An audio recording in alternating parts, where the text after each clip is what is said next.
Hey, do you have a marketing agency that you actually trust? Hook Agency has been working in the roofing industry for over 10 years. We have over 100 clients. We really care about this industry. We want to be of service to you. So check us out at hookagency.com. We're custom, consistent, and transparent. And we help roofers get more leads consistently. We know it works. We've made all the mistakes, and we're ready to help you and your company grow. Check us out at hookagency.com and get started today. One of the things you have to do is you can't just be a machine of your business's content. Now what happened? Everyone wanted a piece of the pie, manufacturers, insurers, even finance companies. You have appraisals, you have lawyers, you have supplement companies. What's left for the roofer? People need to understand you're organic, you're authentic, you're a real human, you're a real father, you're a real husband, right? This isn't just all about roofing or whatever business you're in. Well, John, thank you so much for making it all the way to Minneapolis. This means a lot. I love when people come to me. I'm just like you, tired of traveling all over. This is so much easier when people come to you for a podcast today, and I love it. How was the flight? Everything's good? Flight in was good. Excited to be here. I feel like every time I show up, there's a new studio background. So I don't know if you do that just for me. If so, I'm humbled, but I'm excited to be here again, man. So we build one for the next 6 months. This is Nice. 6 month goal. I like to keep So elevating. I'll see everybody again in 6 months, just so we're clear. No, in 6 months, we building a studio behind it, like huge, giant barn style, Nice. like 50 feet by 50 feet, like where we can do event for 150, 200 people. It's going to be right behind this wall, and this will be a true garage. But Ooh, when you do that, I'll come up and do a class up here. Yeah, 100%. Love Yes. it. Let's start with you're the only roofer who truly takes TikTok seriously. Is it your daughters? Is it Paul? Is it like, who is behind that? And why do you take TikTok seriously? So I'm going to change TikToks to shorts, right? Like to reels. I think that's really where we got serious. And the transition is this simple. This started with Paul, who was the social media manager for the company we were both working for. And we were shooting long form right as this transition was coming through into reels, and that short form, that upright, that portrait mode content. And we got to go to this. And we were paying attention to trends, trendy sounds. Well, then Paul also came back to me and said, one of the things you have to do is you can't just be a machine of your business's content. Yes, that's going to be a majority of it. People need to understand you're organic, you're authentic, you're a real human, you're a real father, you're a real husband, right? This isn't just all about roofing or whatever business you're in. So I started doing some things with my daughter. Then I started putting my wife in some videos. And then those videos started blowing up, which, I think that hurt Paul's soul a little bit, that we worked so hard on the roofing content. Then, shows my daughter, and then out of nowhere you have like this banger video that popped. And since then, Paul just stays sharp on that. It's opened my mind on the creativity and being attentive to it. So I'll suggest things to him, or I'll just shoot some stuff on my own. And we're about 6 years in working together. So I think having the same person around you who is good to begin with makes you sharper. And man, we have fun doing it. I think that's the key. If your content is fun to create, it's not hard to go do it over and over again. And the roofers just miss the mark. You have to produce it. I'm so sick of hearing videos that are, "Hi, I'm John with this roofing company," because everybody's already scrolled past you. People need to understand it's a short video. There's hooks, there's catchy, there's trends, there's things you just got to do. And some of them hit 100 views, some of them hit 10,000, some of them hit 1 million. It's consistency. I want to challenge my business owners, especially those who have been in business for 10, 20, 30 years, maybe 40 years. You've been in business, everything been changing. Maybe 40 years ago, you've been in yellow pages, and that was enough. You just put an ad on the first page and name your company ABC Roofing. So you're on the first page, bid the algorithm, bid everybody else. And today is different world. Now, I want to challenge you. I want to challenge everybody who's watching. We actually have another roofer, Brandon, in the studio behind the camera.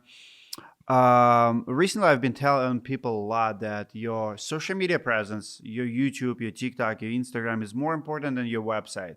People laugh at it and they're like, "Oh, really?" And this is one of the services we do. We actually manage YouTube channels, and we do it for other people for that reason, because I believe in it. Now, challenge to, if I give you a choice social media versus your website, and one has got to go. Which one would you delete? I'd burn the website to the ground in a heartbeat, in an absolute heartbeat. You know, so many people use social media as search platforms. They'll go on YouTube to search topics that they're looking for. And then they're using a lot of AI, and AI is pulling information, you know, some of these big chat, you know, bots and things like that. They're pulling information from web and from social media platforms. So I looked at one particular CRM in our space, asked AI to rank people in the roofing space on who they would want to target for influencer deals. And it scrubs everything. It scrubs podcasts, it scrubs social media, it scrubbed all of it.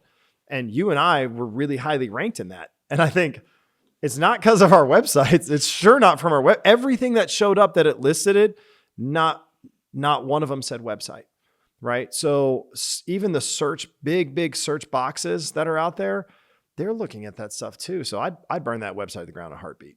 So let's talk about business challenges and strategies. Systems versus skills. Which one do roofers ignore the most, and what does it cost them? Ooh, wow. Skills versus systems. I think that a lot of companies in the space try and hire skill or train skill, but lack systems. And I think that is the piece that needs a little more improvement across the board. You want as much of your company to be system as possible. You want systems built in, systems in place. And then people go in the system and they do as many things as possible as they can in a system. Then yeah, you're going to train them some skills. And over time, they're going to build up skills. And you're going to have your absolute all-stars shine. Their skills will come through. But if you're relying on skill, that means you have to have somebody who can train that skill. That's time and money.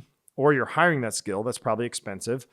And then when you lose that skill, the reset from losing that skill and having to bring somebody else in, again, is either costly to hire a person who has that skill or costly to time and effort to train that skill, which is why you want as much of that built as a system, as many things built as systems, steps, and processes as possible.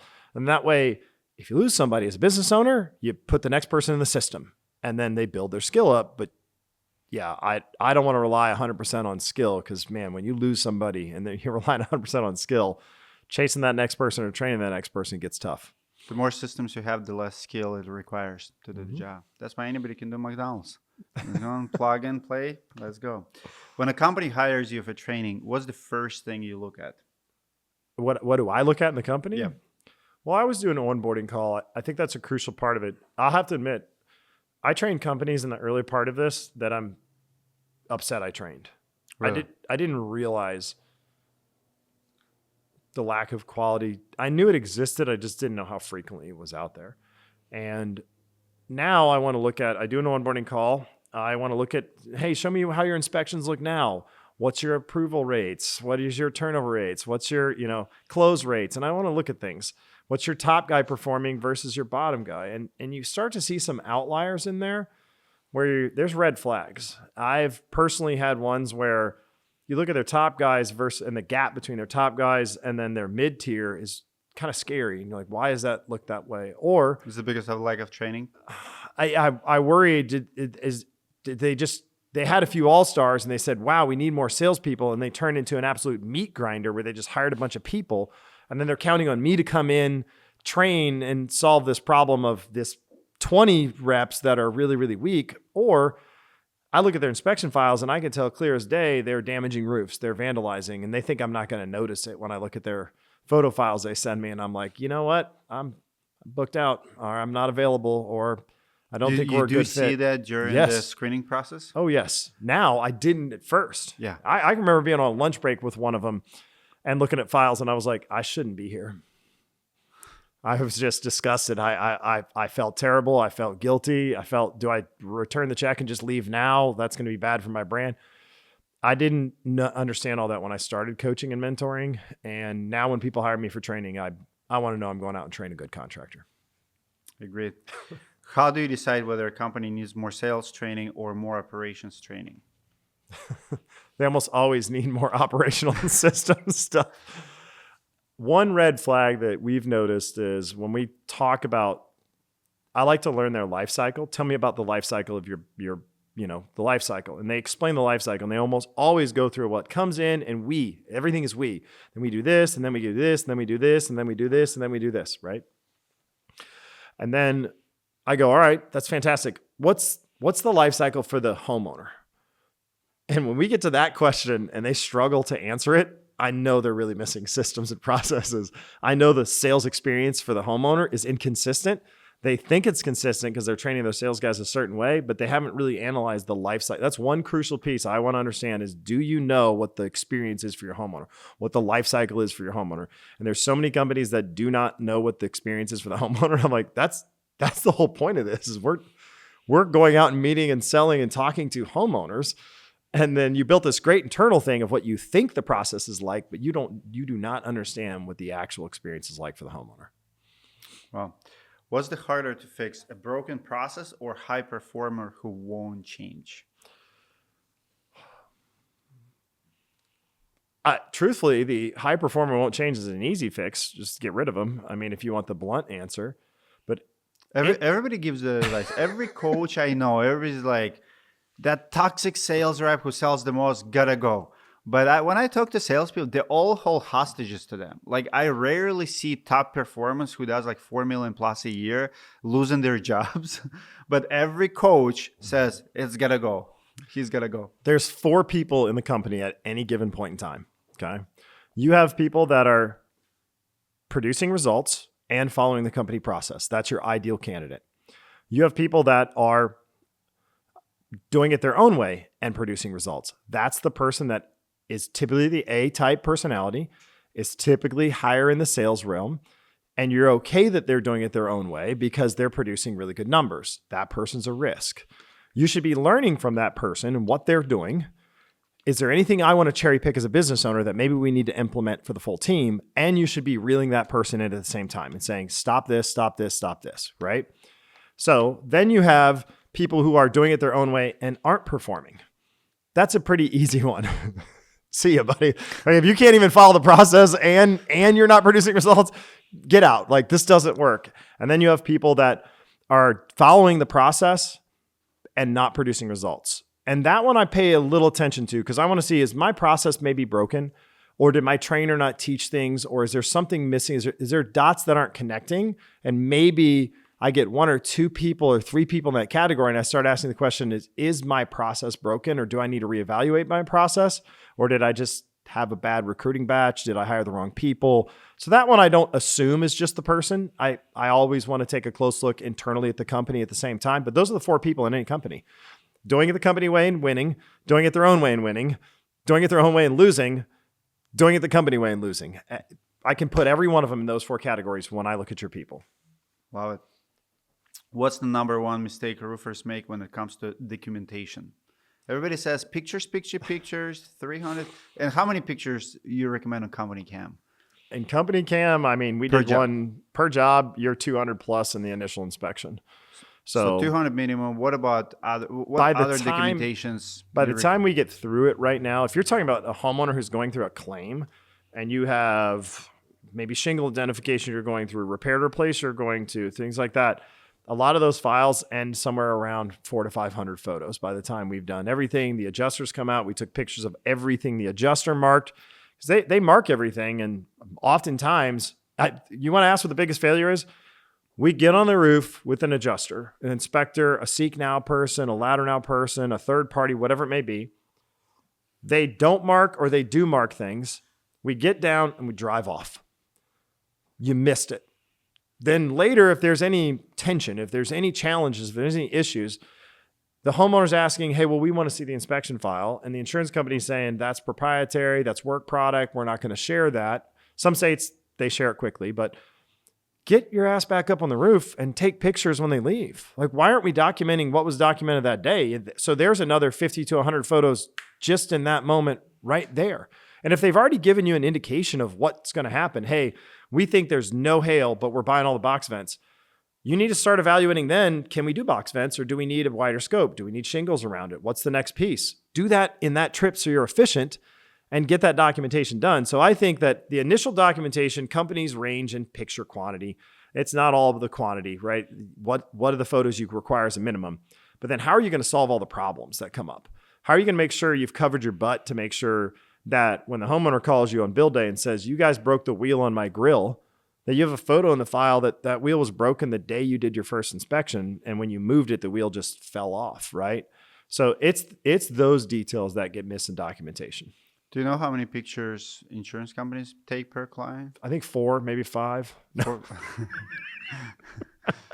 It feels like that some days. So I've seen a few internal reports and they range from about 25 produced photos, no more than 100 No way. produced in the report. Now they may have taken more, but as far as produced in the actual report, about 25 to 100 photos. So Still a lot. I mean, 200 pictures per job. I think, Elon, we need to get to Mars quicker to store just the data from roofers and all the AI stuff. Like our phones are like, we keep updating our. Igor just told me he needs a new phone with 1 terabyte, just like for everyday operations, like short. Paul just did it. He was like, I'm out of space, so I'm buying the new phone because it has double the capacity of the old one. And I laughed when he said, you should get the big one if we're really going to start doing this. And I'm at 80% capacity on my phone right now. It's crazy. Photos take a lot of space. Yes, they do. If a contractor ignores your advice, what usually happens next? You know, we're in an industry where it doesn't require a great amount of friction to enter this space. There's not a lot of states that force licensing. Acquiring the insurance isn't too terrible. If they ignore what I say or what I train or the advice I give them, they are either going to grind and find it on their own, they're going to fail, or they're going to get lucky. And I've seen all 3 happen. I told a guy that went from 2 million to 10 million that this is too fast and here's what's going to happen. And exactly what I thought was going to happen happened. He's back down to 4, lost half his staff, and I think you could have dropped to about 6, but I knew you were going to drop and you could have dropped very safely. You just got a banger storm that happened and how this was going to progress. So I don't get mad about it though. I want to share, especially if they've hired me, I want to share what I can for them to be successful. And I don't have all the answers. I don't. I've been in the space a long time, but I don't have all the answers. Hell, there's people in this room that have better answers and more answers than I do, and experiences I've never had. So I just do my best to give them the advice I can. And if they don't take it, I still sleep at night. We live in a world where no one knows anything anymore. There's definitely some experts and stuff, but sometimes I meet a person who, like, a good example would be Christian Vivers. $100 million guy was here a couple of days ago. And I asked him, what books do you read? Like, don't read no books. Runs $100 million company, drives Camrys. Like, this is how I'm wired. This is how I do it. And I'm sitting here, he's like, I'm taking notes. Like, sometimes you don't need much. Like, I remember I was watching Marcus Lemonis interview, and Marcus Lemonis says, like, here is like 1-2 books a year, maybe. Like, and some people brag that they read a book a week. It doesn't matter. It's what you do with it and how you wire it. I love simplicity. Like, if it's not broken, don't fix it. Like, I'm more productive in my notes than some people with the freaking 5 CRMs and 3 apps. And creativity is creativity. If it works for you, it works for you. Let's talk about industry trends. When margins used to be 40-50% across the board, right? The roofers bragged about profits. Now what happened? Everyone wanted a piece of the pie, manufacturers, insurers, even finance companies. We have so many freaking players. Now you have, finance your deductibles, finance your this, finance that get paid faster, finance your receivables from insurance companies. So now everybody wants extra 5-10 points. You have appraisals, you have lawyers, you have supplement companies. What's left for the roofer, and how can a roofer go back to 40-50% profit margins? They can go back to 40-50% profit margins with good systems that build solid skills. And it just takes work to get there, right? The supplement game in the insurance space is a big one. If you can't write good estimates, you're losing 3, 5, 10% on those jobs in margin just because you don't prepare a proper estimate. So I think that's one that if a roofing company can get in-house and have that built in-house and someone consistently doing that, in-house, that makes a big difference. The writing the estimate part, that's a system. There's only so many line items you're going to put on a roof, right? The more the person writes that and submits that information, they build skill. So that's one example of it. But I think that every little piece you give away, you're giving a margin to. You just have to figure out what's the most profitable thing to bring back into your company instead of hand off. And I think that if anybody is working in the insurance restoration space, that's a big one. In-house estimators that prepare and communicate any change orders and supplements, that's a big one. That's taking the job to the right dollar amount, and it's not paying a third party and giving a sliver away to do it. If you can bring that in-house, that's a good one. And I haven't even mentioned public adjusters and lawyers. And when the public adjuster takes 25% of the claim and lawyer takes 10, you're asking yourself, like, who has the worst name? But we're seeing an industry trend where the public adjusters are getting squashed. They're going in the States and they're saying maximum fees are this, 10%, 15%. I agree with that. I agree with capping the fees, and I'll tell you why. Like, I'm a big advocate for that, because you cannot convince me. Like, my motto is, helping people is helping people. You cannot, we're helping you. You're helping yourself. If you're taking 25, 35% from the claim, you're helping yourself. That homeowner, even after you win in the whole 9 yards, like, is not going to be whole because you took, all the profit from the contractor. And sometimes, with other fees, the homeowner does not have even the money to do the job. I agree with a certain extent to caps, because in its very truest form, the roof has a cap, just in general, right? If we talk about a roof and we're talking about softwares like Xactimate, at some point there's only so many real line items you can put in there, and it's got a cap, right? Now you can use bid items. I'm not even going to go down that road, but the challenge is some of the states have taken that so low that now you have public adjusters who are either playing a fixed rate numbers game, or they just say, we don't do residential, or we don't do anything below this mark, right? 50,000. If I can only make 10%, I only take claims that are 50,000 or better because they want to make 5,000 on it. So we're seeing that happen. And now there's becoming this gap in the insurance space where that homeowner in those states that are very, very restricted has no options other than a highly skilled contractor that can get them good documentation and someone who can educate them on the process to go through it. So these homeowners that are sitting between a $15,000 and a $50,000 claim that's sitting at $0, $1,000, $2,000, and the right thing to do is the full roof, that they have minimal options. They're not going to pay an attorney because it's not cost effective. They're not going to hire a public adjuster because the public adjuster looks at the job and goes, too small. I can't make any money on this. So the caps, I do think that caps should exist. Unfortunately, it creates this space, this gap where there's a majority of the claims in those states that are roofing related fall in that gap. So it feels a little bit strategic. We've pushed public adjusters out of these claims. We have UPPA laws that keep contractors from saying too much. These are states where there's no damages or minimal amount of damages to the homeowner if they use an attorney. And now a majority of those claims, there's minimal help or support for the homeowners. So while caps conceptually are a good idea, it's shaved out this box that is harming the consumer. Agreed. Price increases. Obviously, for the past 10 years, up and up and up and up.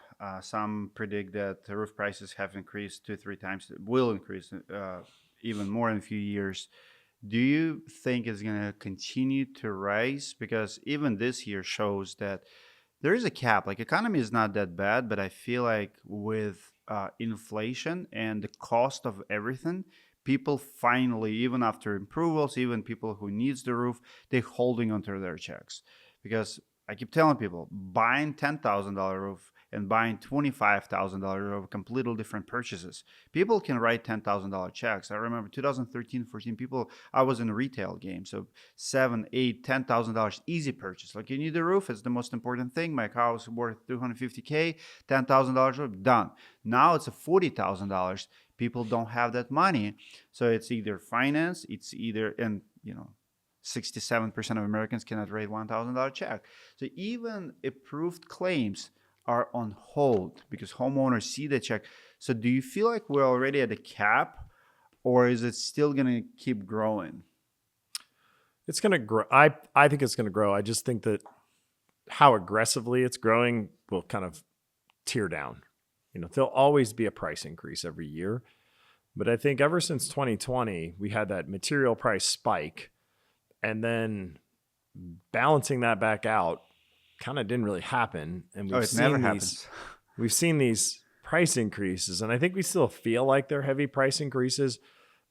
I personally think some of them aren't that bad, but I want us to see that curve tear down a little bit. Yeah, there'll be an organic price increase, right? Every year, every Q1 and Q3 or whenever they typically do their announcements. But it's a 7-10% at a time. Right. I think that is going to end up being down like 2-3%. I think we're going to start to see that tip back down.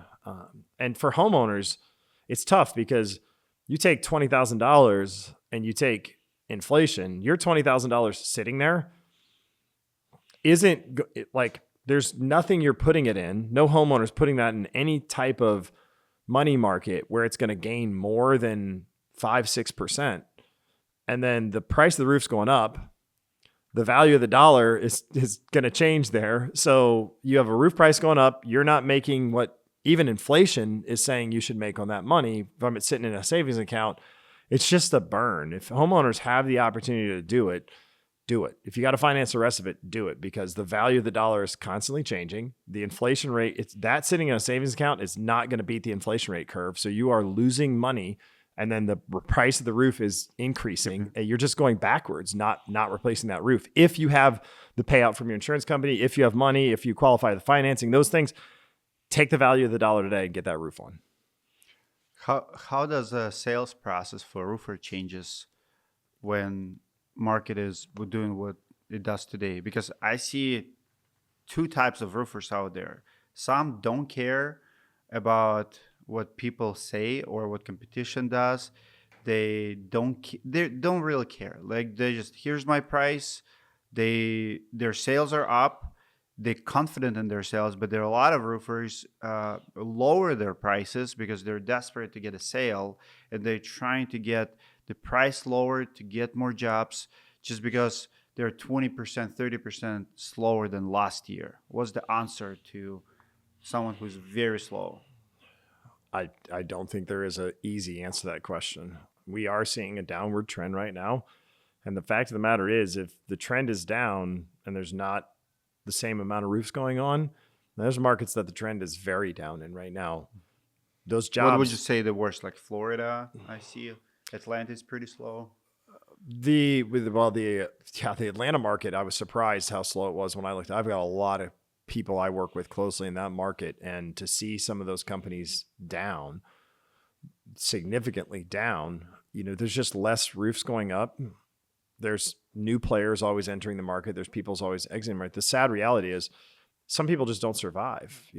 That's the economy. That's the business world we live in. It's free market. It's a competitive market, and the race to the bottom approach almost inevitably puts you out of business. You just don't have the margins, and by the time you realize what you thought was a 5% drop wouldn't be a big deal, by the time you realize it is a big deal, you're so far behind the curve that catching up is very, very, very difficult. You're praying for a big job or a windfall or a big storm or something like that. So I would discourage the race to the bottom. I would work on focusing your efforts on quality sales, diversifying your sales, maybe adding some specialty products, stuff that other people aren't offering. How do you add value?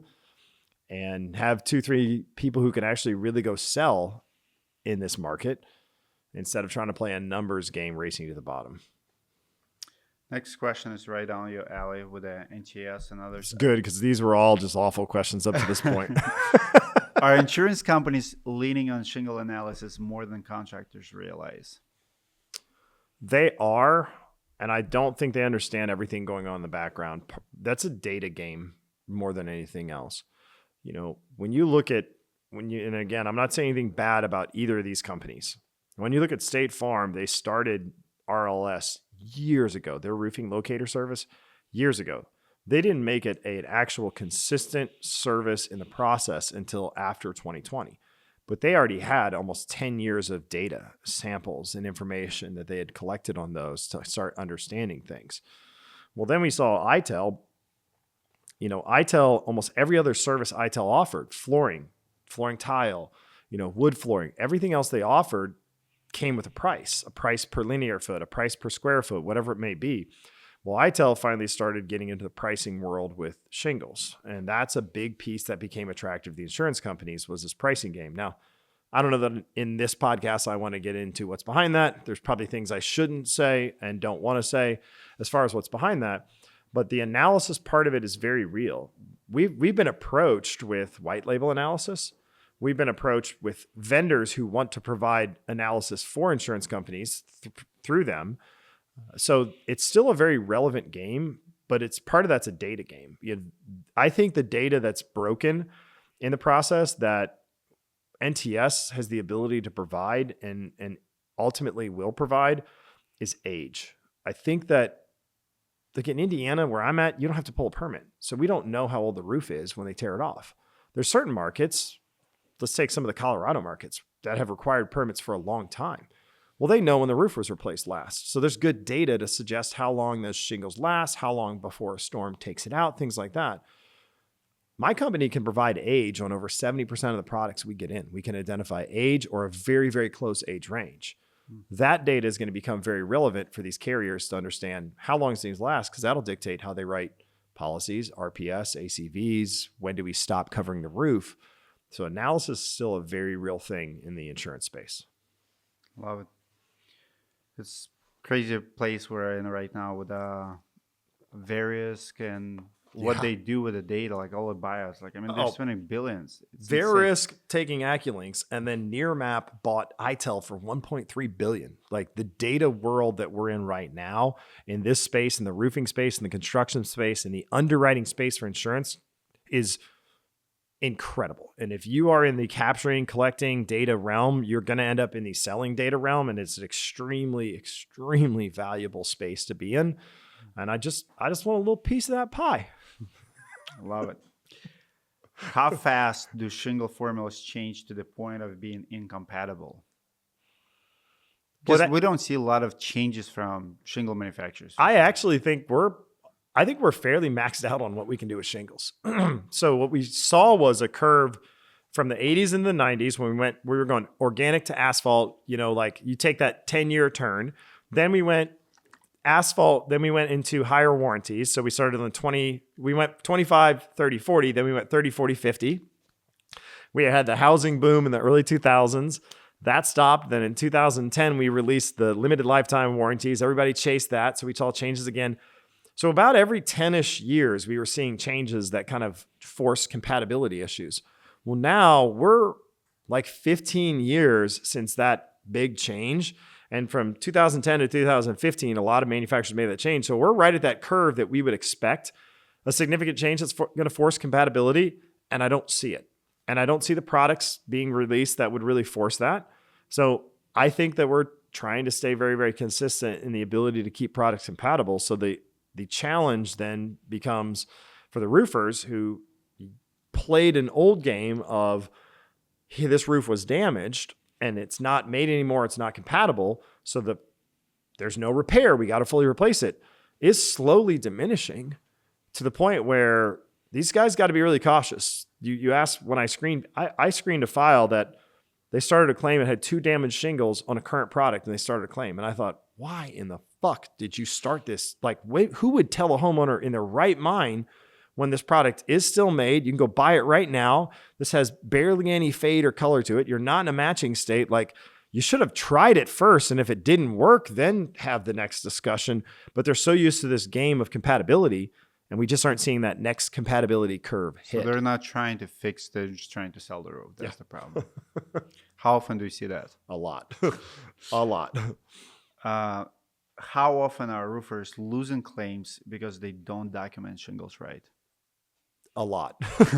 I was just with a company, and they had a guy who was fairly new, 3 months in. And in that 3 months, he's helped 20 homeowners, 2 retail, 18 of them are in claim. Of those 18, 4 are approved. right? So now we're down to 14 that are stuck in repairs of some kind. And of those 14, 4 of those should have never been there, right? So if we take the 4 out of the 20 that guy has, you're talking 20% of his work is ill-advised, poor decisions, should have never gone to claim. And that's just one dude in the company. Training because he only been in the company with 3 months, or I think part of it's lack of training, but you know, you and I talked about this at one point when we talked about some of these ridiculous commission splits.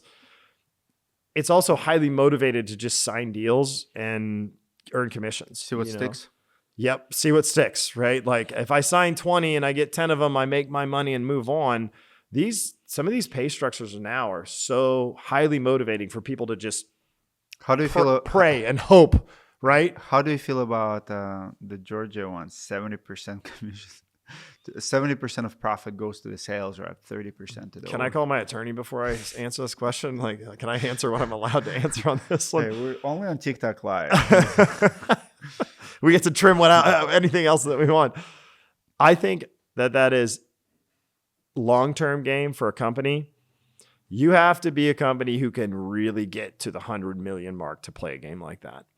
And that is a numbers game. And I think that it creates very, very motivated salespersons to go lie and cheat, to go cause damage, to go manufacture damage, because they just need it. Also, if you came from a 10-50-50, right? And then you move to a 70-30 split, there's a lot of weak-minded people who are like, well, if I want to make 100,000, I get to do less work. The A players are like, wow, I can do the same work and make this much more money. But a majority of those people are like, how can I be a little bit lazier and make the same amount of money? Those are the people who go fuck up roofs because they're just like, I need my check. And they convince themselves that it's the right thing to do because they see one wind damage shingle and like, well, the homeowner deserves this. They've been paying their premiums. And they literally convince themselves that this is okay to do. But it creates a very, very selfish, driven mindset for these people to earn the money they want to earn on those 70-30 splits. And I'm not saying there aren't good people in those models, but that model's a dangerous model. And it's not just in Georgia, buddy. It's in a lot of states. I hate when it's really popular in the Arizona market.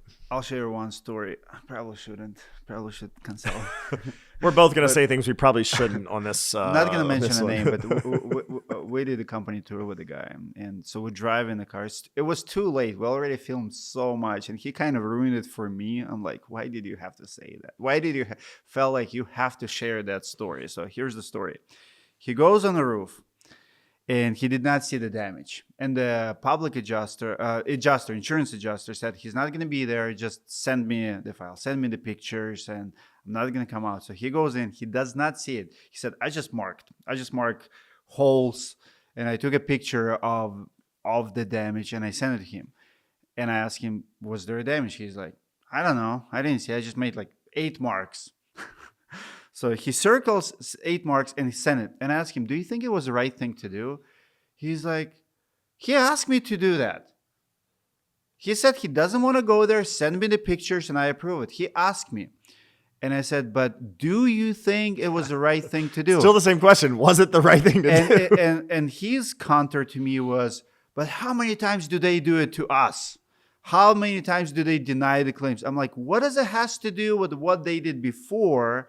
With what you just did? You know what you're doing wrong. And I see that game so many times, like roofers getting so tired of denials that they start making up stuff. Like it's not a balancing game. It's not like, oh, you screw me, I'll screw you. Global victimization is not your justification for isolated incidents that you want to solve on this one particular homeowner's roof. Because I got news for you too. Contractors do bad things also, right? They screw over homeowners. Insurance companies screw over homeowners, okay?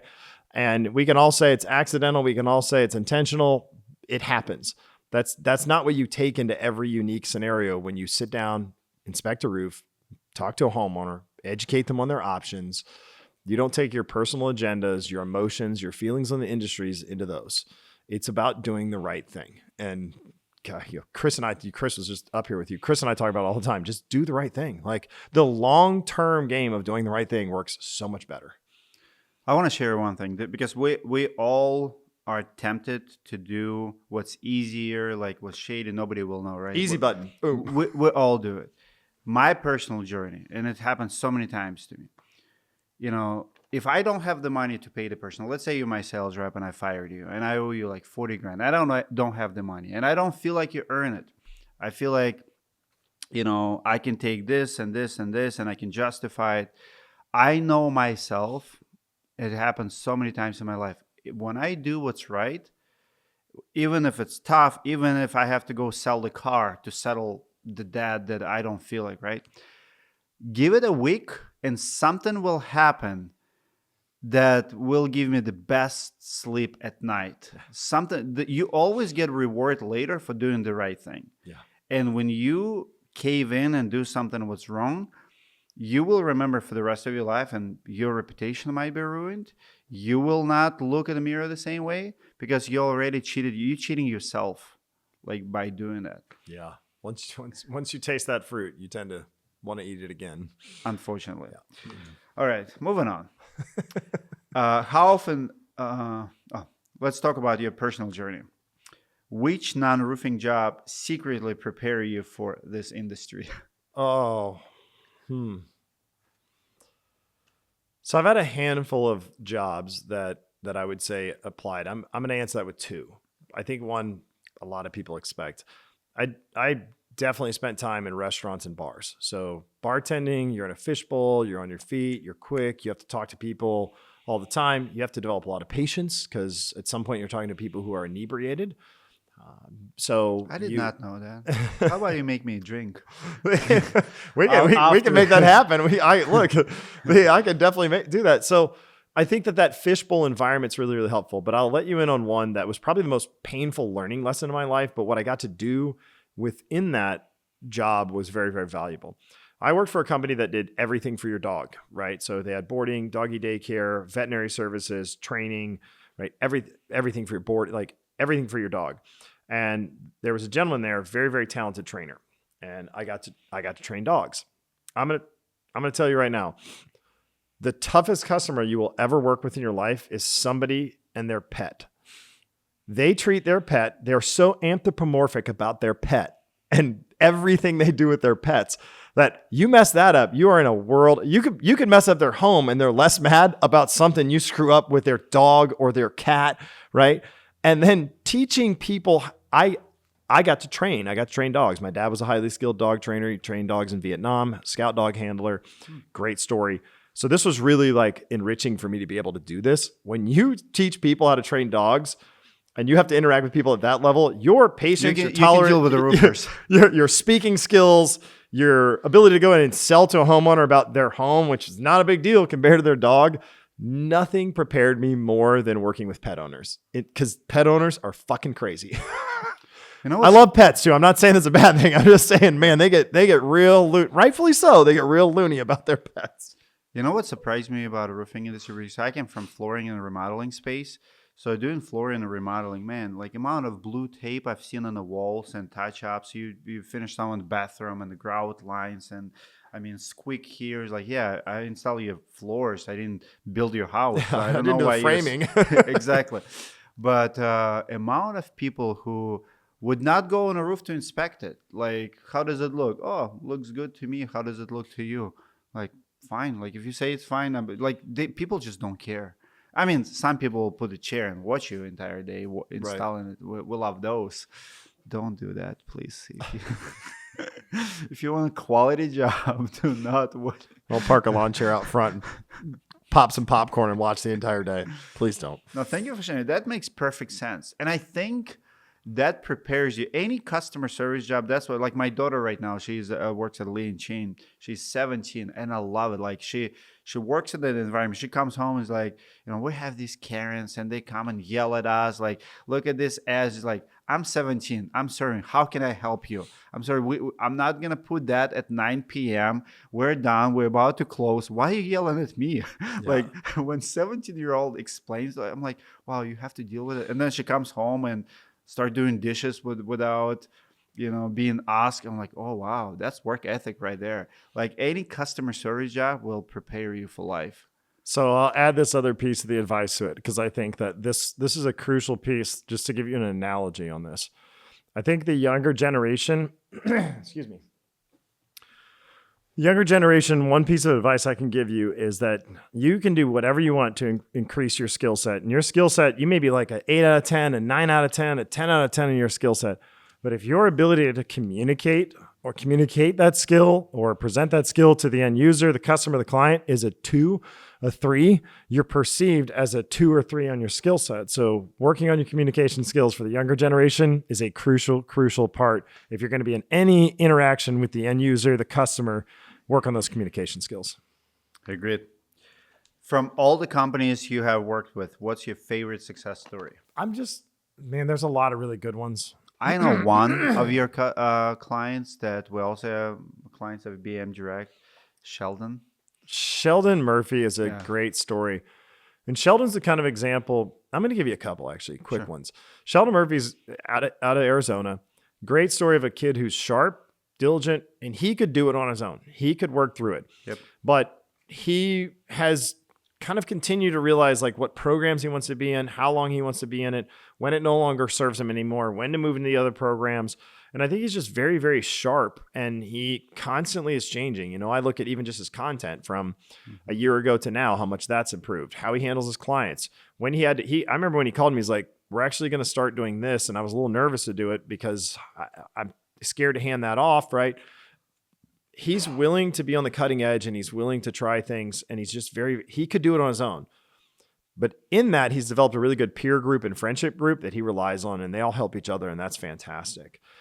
Then there's a young kid out of Utah, Matthew Thompson. And I showed up and spoke in Utah and I didn't realize this, but he said, you're the reason for my success. That live that you did when you were there in Utah and you spoke, I picked up so much from it. Then you talked to me after, then I went and did those things and they worked. And then he's been part of the Master Your Craft program with me and Chris. He's done things. And I was just on a call with him Wednesday morning before I flew in here.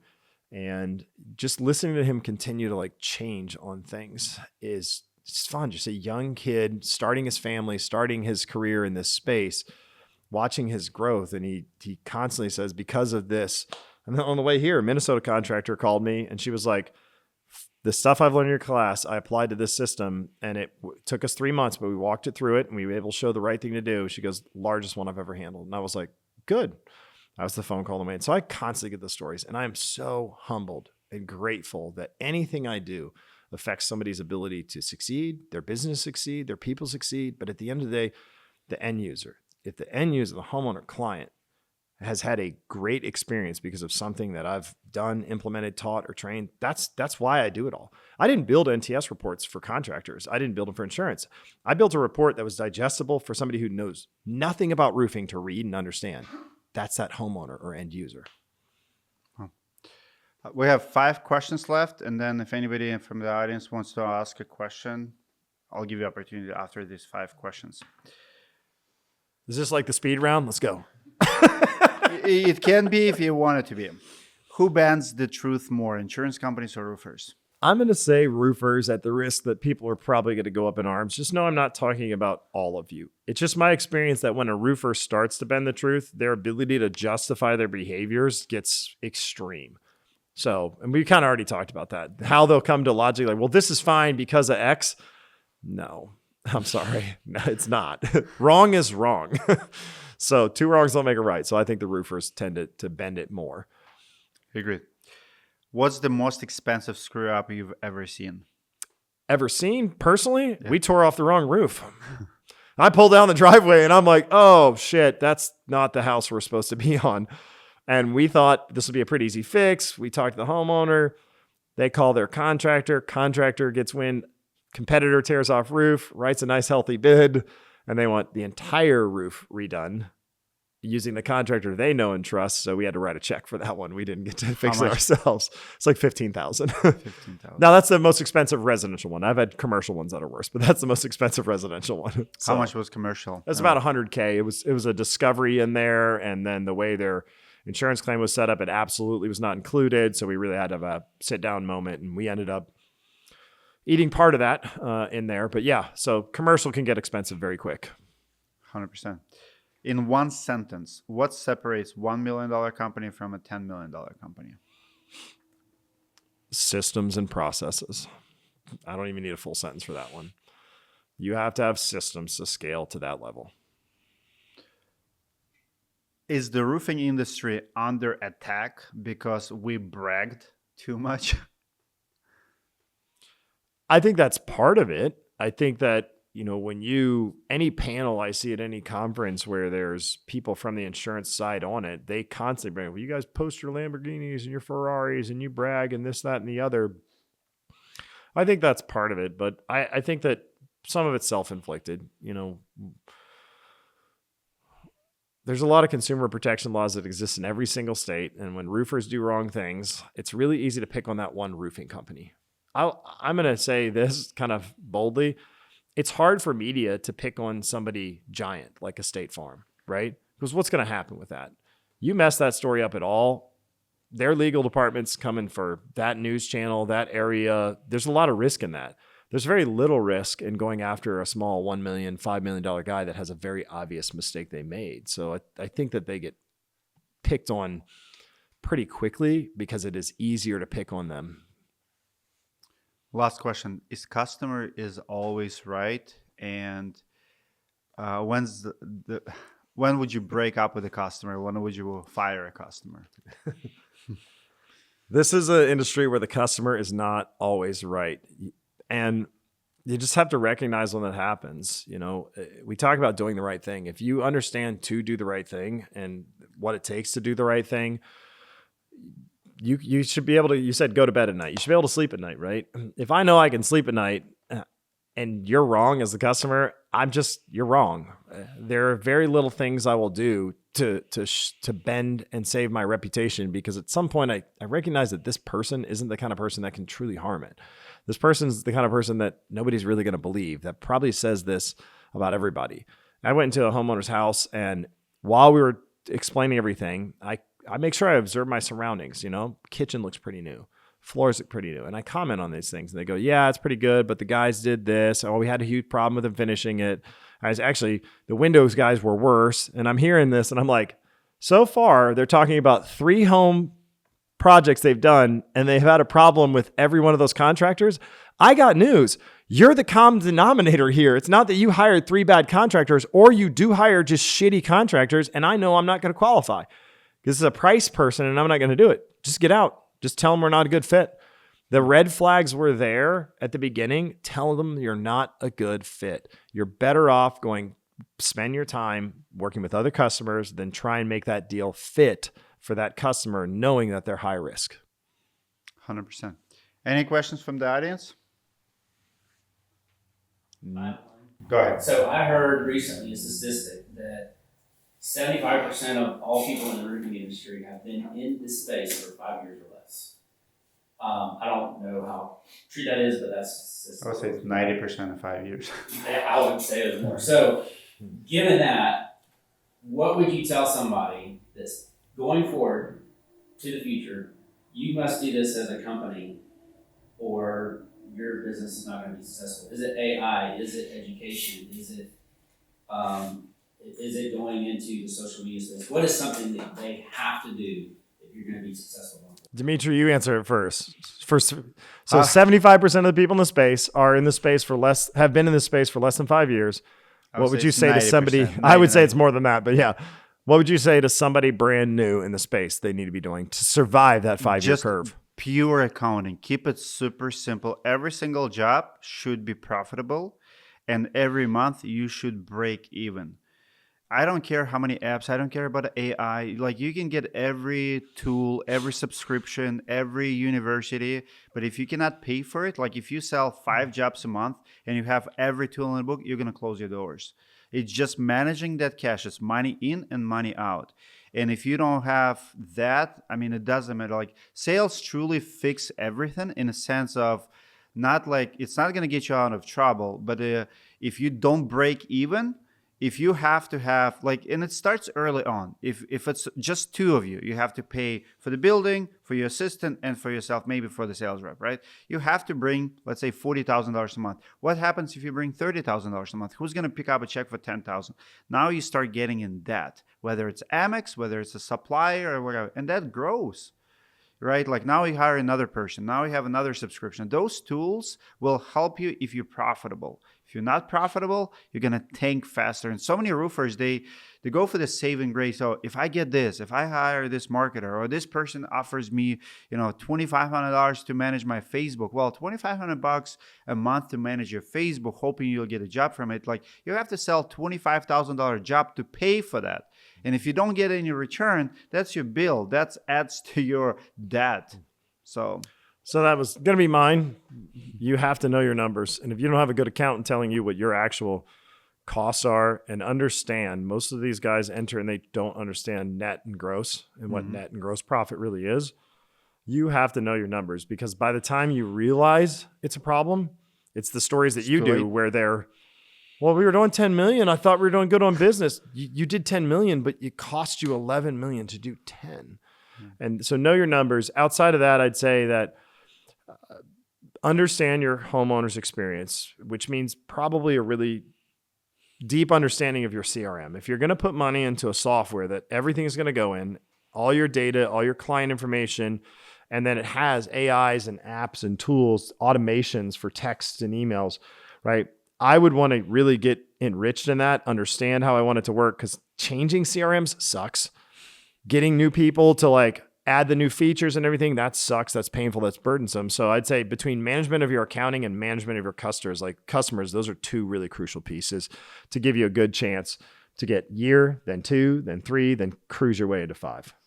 Don't grow too fast. This is for both of you guys. What is the most common trait that you find among successful roofing company owners?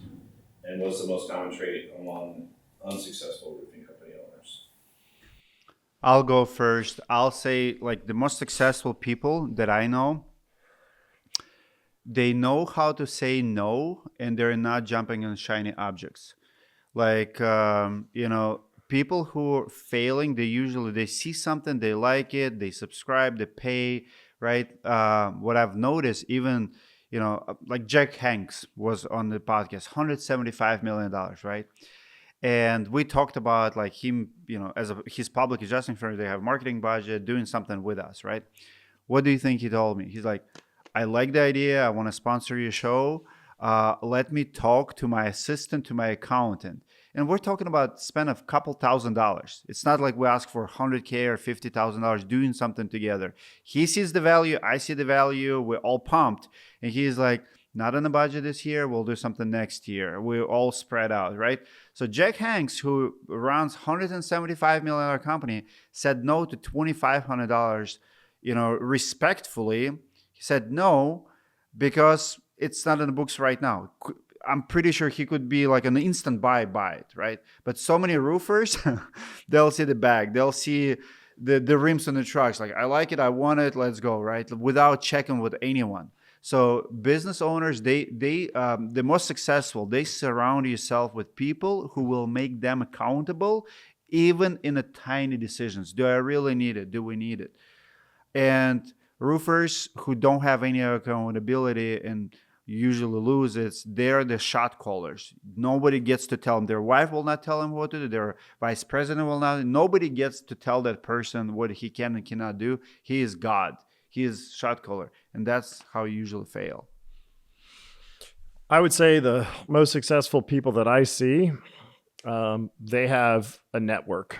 And I think that if you try and enter this space and stay on an island and don't talk to other people in the space, don't go out and share your successes and your failures, you are missing out on learning from people who have already been through it, from people who have already failed in that thing, right? What I notice about people like you and other people in the space is you have people you're really close to that you know.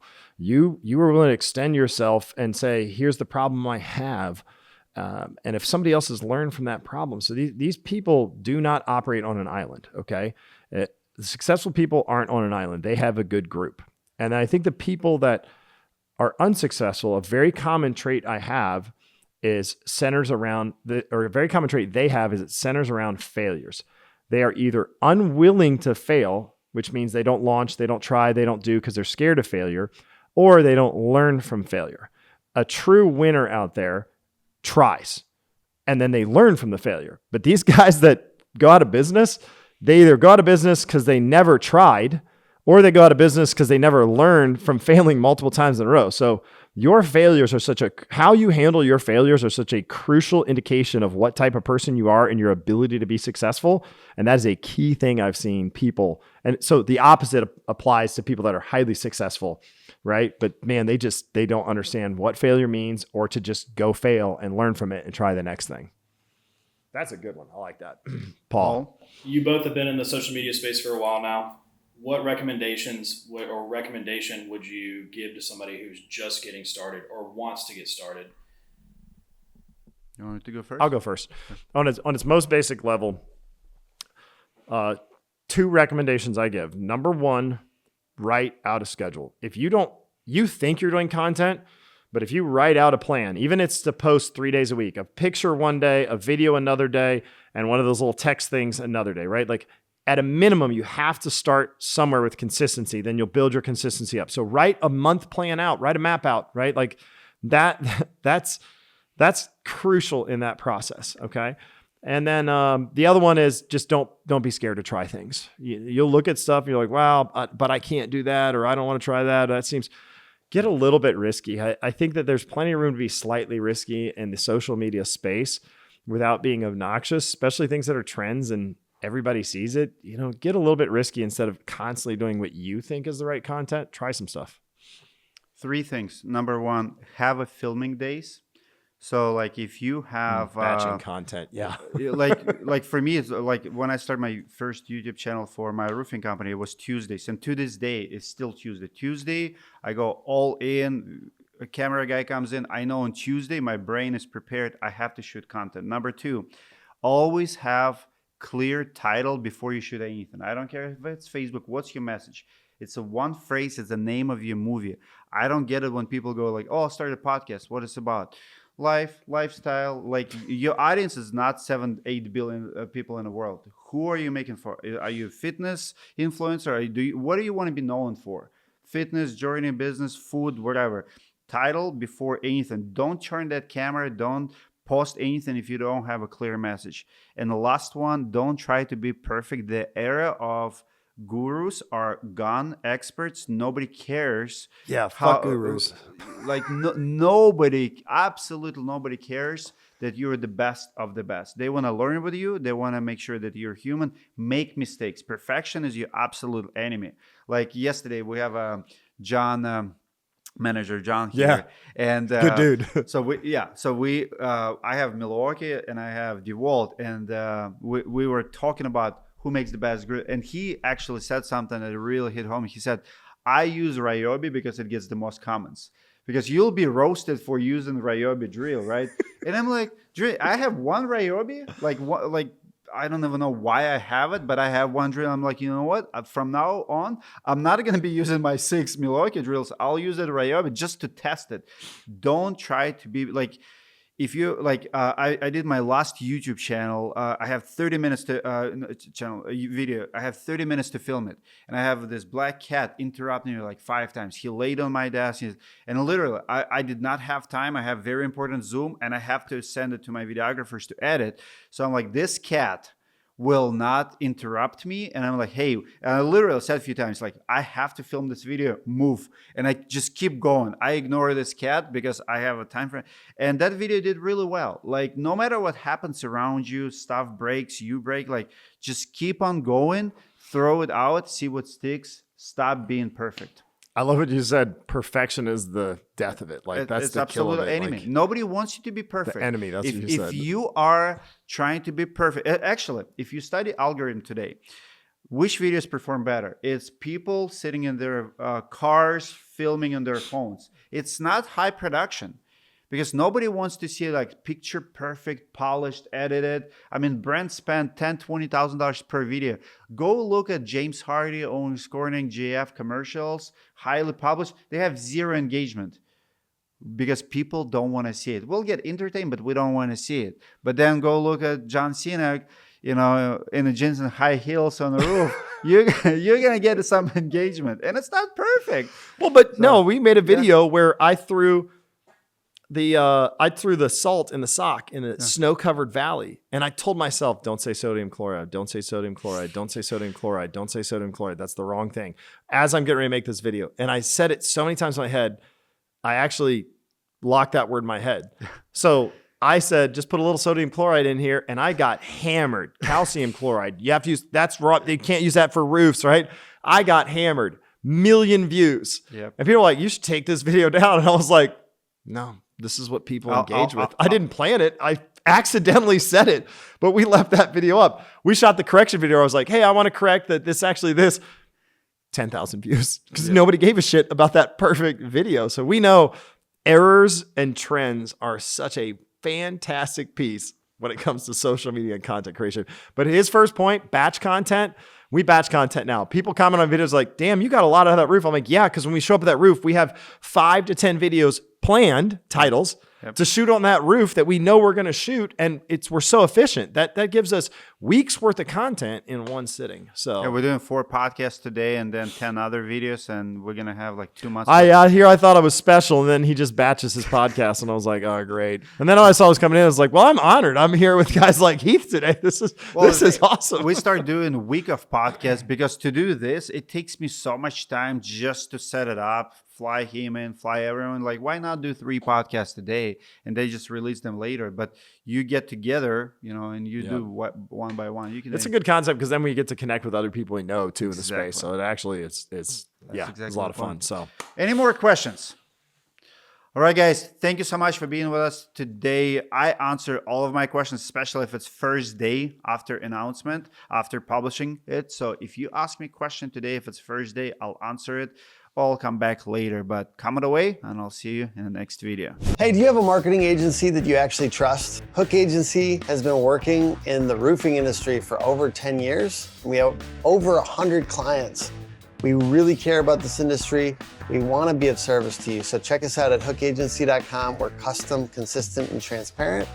And we help roofers get more leads consistently. We know it works. We've made all the mistakes, and we're ready to help you and your company grow. Check us out at hookagency.com and get started today.